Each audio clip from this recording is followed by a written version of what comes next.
विपक्ष को छोड़िए, असदुद्दीन ओवैसी हैं, ओवैसी साहब को क्यों नहीं बनाते आप ओवैसी साहब सांप्रदायिक दंगे भड़काने की बात करते हैं। नहीं, ऐसा उनके ऊपर कोई 400 फ्रेम नहीं हुआ, आज तक कोई FIR तो नहीं हुई उनके ऊपर। कोई दिखा दीजिए FIR है कि आप हमें एक भी FIR दिखा दीजिए असदुद्दीन ओवैसी के ऊपर हुई हो। बता रहे हैं असदुद्दीन ओवैसी बढ़िया अल्टरनेट है, आप उनको बना सकते हैं प्रधानमंत्री, वो देश को चला सकते हैं बढ़िया बेहतरीन तरीके से। 2 बार पिछले चुनाव में मोदी जी जीते हैं, तब वो 0% वोट भी नहीं लेके आ पाए हैं और आप उन्हें प्रधानमंत्री की छवि में देख रहे हैं। बताइए मैडम, आपने क्वेश्चन किया था कि मोदी जी नहीं तो और कौन, तो हमने बता दिया कि असदुद्दीन ओवैसी हैं, उनके अलावा वो एक ऑप्शन है हमारे पास देश में। देश के लिए एक एक्सपीरियंस बंदा चाहिए चलाने के लिए, ऐसे नौ सीखे। तो मनमोहन सिंह जी एक्सपीरियंस बंदे थे क्या जब उनको PM बनाया गया था? उन्होंने देश के पहले PM थे क्या? वो भी तो PM बने थे, 10 साल उन्होंने राज किया। बैकअप बहुत सॉलिड था। असदुद्दीन ओवैसी के ऊपर क्या प्रॉब्लम, उनके साथ क्या प्रॉब्लम है बताइए? उनके अंदर क्या बैकअप नहीं है? मदरसे में बैठने वाला, मदरसे में बैठने का क्या देश चला सकता है? मदरसे में बैठने वाला क्या MP नहीं बन सकता या PM नहीं बन सकता या क्या इस देश को नहीं चला सकता? ये कहाँ लिखा है? प्रधानमंत्री की छवि के लिए सांप्रदायिक व्यक्ति चाहिए या फिर जो तो फिर पब्लिक ने उनको MP क्यों बनाया, फिर मेंबर ऑफ पार्लियामेंट क्यों बनाया? तो मुस्लिम बहुलों ने उनको MP सेलेक्ट किया। तो मुस्लिम बहुल उनको PM भी बना देंगे, तो मुस्लिमों के द्वारा चलेगा देश। जब आप कहते हो कि हिंदू धर्म की बात करते हो, सनातन निरपेक्ष है हमारा देश। जब आप भाई साहब ने अभी बोला कि सनातनियों ने उनको PM बना दिया, तो मुसलमान उनको PM बना देंगे, इसमें इशू क्या है? इसमें झगड़े वाली बात क्या है? जिसकी वोटिंग पावर ज्यादा होगी वो PM बन जाएगा। मदरसे का वोट नहीं है, देश का वोट है, धर्मनिरपेक्ष वोट है। मैडम, आप अगर बात करते हो PM की, निष्पक्ष PM की, अगर आप उसमें हिंदू वर्ड नहीं लेके आते हो तो हम PM मोदी जी को देखना चाहेंगे, लेकिन आप कहते हो कि हिंदू PM। अगर आप हिंदू करेंगे ओवैसी को, ये बताइए। भाई साहब ने बोला ना कि सनातनी हिंदू जो है वोट डालते हैं PM जी को और वो PM बनते हैं, तो हम कह रहे हैं मुस्लिम भी तो 22% है, वो भी वोट डाल के PM बना सकते हैं असदुद्दीन ओवैसी को, इसमें इशू क्या है? तो मुस्लिमों को यदि ओवैसी साहब को कोई हिंदू वोट देना चाहे, किन मुद्दों पे देगा वोट? इन मुद्दों पे कि जब सब निकल जाएंगे तो हम आएंगे। एक बैरिस्टर आए थे, उनको आपने महात्मा गांधी बना दिया। एक बैरिस्टर आए, उनको आपने बाबा साहब अम्बेडकर साहब को आपने भारत रत्न बना दिया। असदुद्दीन ओवैसी जी, इनको भी आप PM बना दीजिए। बात करें बैरिस्टर, ये भी है, लंदन से इन्होंने भी लॉ की हुई है। फायदा क्या होगा? फायदा देश को अच्छे से चलाएंगे, इनको नॉलेज है, लॉ की नॉलेज है, देश को चलाने की नॉलेज है, MP है। लॉ का व्यक्ति देश चला सकता है। तो अगर गांधी जी लॉ के बैरिस्टर थे तो वो अगर राष्ट्रपिता महात्मा गांधी बन सकते हैं, अम्बेडकर साहब अगर लॉ के बैरिस्टर थे, लॉ करके आए थे लंदन से, वो अगर राष्ट्रपिता बन सकते हैं, तो असदुद्दीन ओवैसी प्रधानमंत्री क्यों नहीं बन सकते? महात्मा गांधी और ओवैसी का कोई कंपैरिजन है क्या? कोई कंपैरिजन नहीं है, वो अब इस दुनिया में नहीं है, ये दुनिया में है। महात्मा गांधी महात्मा थे,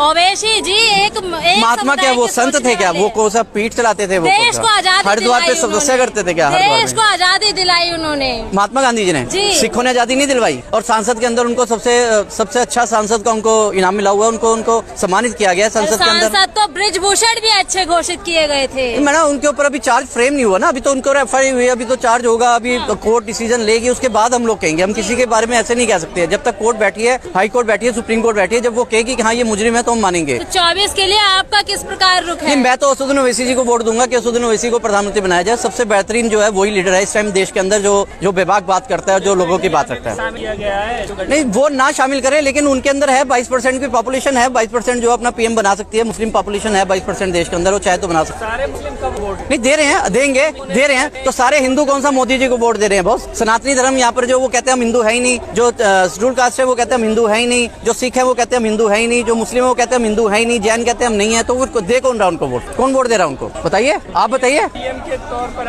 आप PM के तौर पे नहीं, पहले जो है ना, पहले MP को वोट दी जाती है, PM के तौर पे नहीं दी जाती है। पहले एरिया के अंदर मेंबर ऑफ पार्लियामेंट को चुना जाता है। लोग कहते हैं ओवैसी को भड़काते हैं। सर, वो भड़काते नहीं है, वो अपनी बात रखते हैं, बेबाक अपनी बात रखते हैं। अगर भड़काते तो उनके ऊपर चार्ज फ्रेम करो ना, आप FIR करो, उनके ऊपर डाल दो, उनको जेल के अंदर।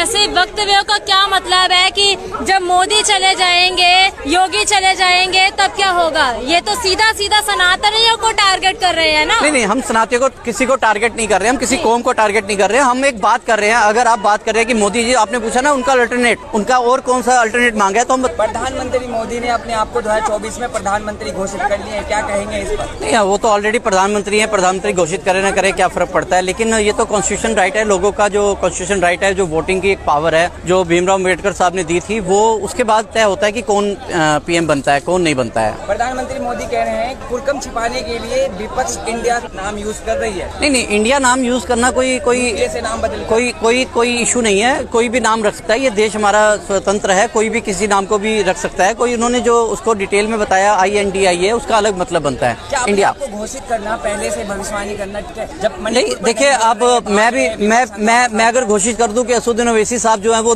इस देश के प्रधानमंत्री बनेंगे 2024 में, तो घोषित करने से कुछ नहीं होता है, बाकी सब नंबरों के ऊपर डिपेंड करता है। अभी अब विश्वास प्रस्ताव जो भी घोषित हुआ है, जो भी हुआ है वो भी वक्त बताएगा, तय बताएगा। अभी वोट से अटल जी की सरकार गिर गई थी। नहीं, वो टाइम चला गया। आजकल ईवीएम का मशीन है, आजकल ईवीएम मशीन का टाइम है। आजकल वोट की पावर नहीं रही है, आजकल ईवीएम की पावर रही है। जिसके पास ईवीएम की पावर है वो वोटिंग राइट अपने पास कर लेता है। बाकी रही बात अगर जैसे हम मनमोहन सिंह जी की बात करते हैं तो उनके टाइम में एक भी अविश्वास पत्र जो है आज तक पारित नहीं हुआ। और लेकिन ये बात है कि जो भी बने हैं उनके अविश्वास पत्र हुआ है, पारित हुआ है, यहाँ भी पारित हुआ है। ईवीएम से बन रही है सर, मैं नहीं कहूंगा ईवीएम से बन रही है, लेकिन ईवीएम के अंदर कुछ तो लोचा है, क्योंकि जो ईवीएम को ये खत्म नहीं कर रहे हैं। काफी कंट्रियों ने ईवीएम को खत्म कर दिया। जहां से ईवीएम बनी थी उस कंट्री ने भी ईवीएम को खत्म कर दिया, वो भी उस कंट्री में भी ईवीएम को चुनाव नहीं होता है। आप बैलेट से हार मान लिया है।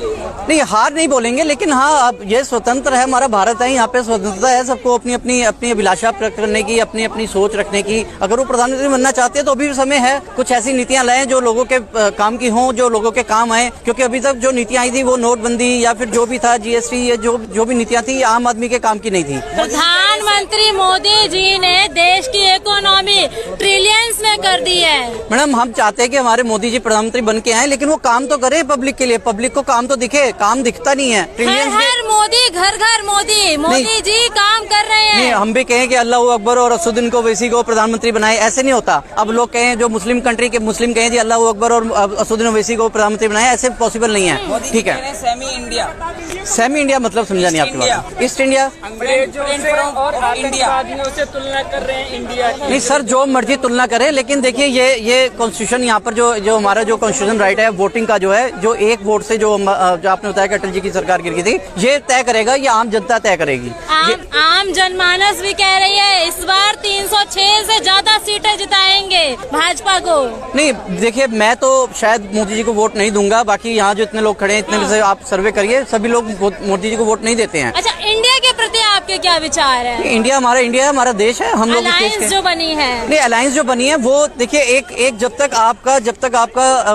आपका एक प्रतिशोध नहीं होगा, जो आपको चैलेंज नहीं करेगा, तब तक आप काम नहीं कर सकते हैं। ये काम करने के लिए मोदी जी को और हमारी देश के जो प्रधानमंत्री है उनको एक ज्ञापन दिया गया एक तरह से कि आप अभी भी काम करिए, अभी भी आप समय है, अभी भी आप कुछ ऐसी नीतियां लाइए जो आम आदमी के काम की हो। कह रहे हैं कि एनडीए के सामने इंडिया पैर की धूल बराबर भी नहीं है। मैडम, मैं ये ऐसा कुछ नहीं बोलूंगा पैर की धूल के बराबर है, वो जो उनका काम है वो बोलना। लेकिन मैं फिर इतना ही कहूंगा कि देश के लिए काम कीजिए। निचले स्तर के जो आदमी, जो निचले स्तर का जो आदमी है, किसान है, जो देश का जो देश के अंदर जो लगा हुआ है, जो देश को बनाने में, उनके लिए काम कीजिए। किसानों की आय दुगनी कर चुके हैं मोदी जी। नहीं, किसानों की आय दुगनी नहीं हुई है। अभी भी किसान आंदोलन हुआ था, अभी भी यहाँ पर काफी किसान आए थे। जो यहाँ पर पहलवानों का आंदोलन होता है, किसान आंदोलन वहाँ पर सबसे आगे था। किसानों ने सबसे ज्यादा उनको किया था। किसान अभी सेटिस्फाइड नहीं है, अभी सेटिस्फाइड खालिस्तानी का दर्जा दे दिया गया था उस वक्त। वो खालिस्तानी कहें, आप फिलिस्तानी कहें, कुछ भी कहें, उसके कहने से कुछ नहीं होता है। लेकिन मोदी जी ने अच्छे शासक रहे हैं। लेकिन मैं उनसे यही कहना चाहूंगा कि अगर आपको तीसरी बार अगर आपको PM बनना है तो आप अच्छे काम कीजिए, निचले स्तर पे काम कीजिए, आम आदमी के लिए काम कीजिए, ना कि अडानी अंबानी के लिए काम कीजिए।